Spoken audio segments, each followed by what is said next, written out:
ஜனநாயகன் டி-ஷர்ட்டை அணிந்து கொண்டு மாலியையே வலம் வரும் இளைஞன். வைரலாகும் வீடியோ. தலைவர் விஜய் அவர்கள் ஒரு இந்தியன் பிராண்டாக மட்டுமல்ல, ஒரு இன்டர்நேஷனல் பிராண்டாகவே மாறி வருகிறார். உலகம் முழுவதுமே தலைவர் விஜயின் ரசிகர்கள் பரவி இருக்கின்றனர். தற்போது அவர் அரசியலில் களமிறங்கிய பின்னரும் உலகின் பல்வேறு நாடுகளிலிருந்தும் மக்கள் அவருக்கு அதிகமாக ஆதரவு கொடுத்து வருகின்றனர்.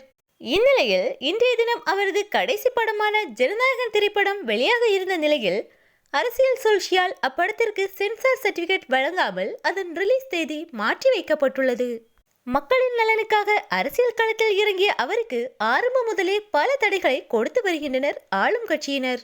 தற்போது அவரது கடைசி படம் வெளியாக இருந்த நிலையில் ஒரு நாள் முன்னதாக அதன் ரிலீஸ் தேதியை மாற்றியுள்ளது படக்குழு.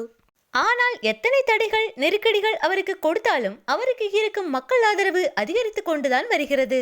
அவரது ரசிகர்களும் தமிழக வெற்றி கழக தொண்டர்களும் தளபதியின் ஜனநாயகன் திரைப்படம் என்று திரைக்கு வருகிறதோ அன்றுதான் தங்களுக்கு உண்மையான பொங்கல் என்று தளபதிக்கு ஆதரவாக நிற்கின்றனர்.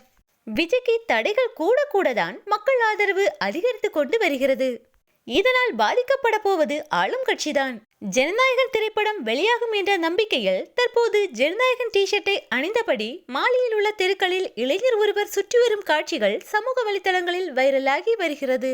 தலைவர் விஜயின் புகழ் உலகம் முழுவதும் பரவி வருவது அவரது ரசிகர்களுக்கு மிகப்பெரிய பெருமையே.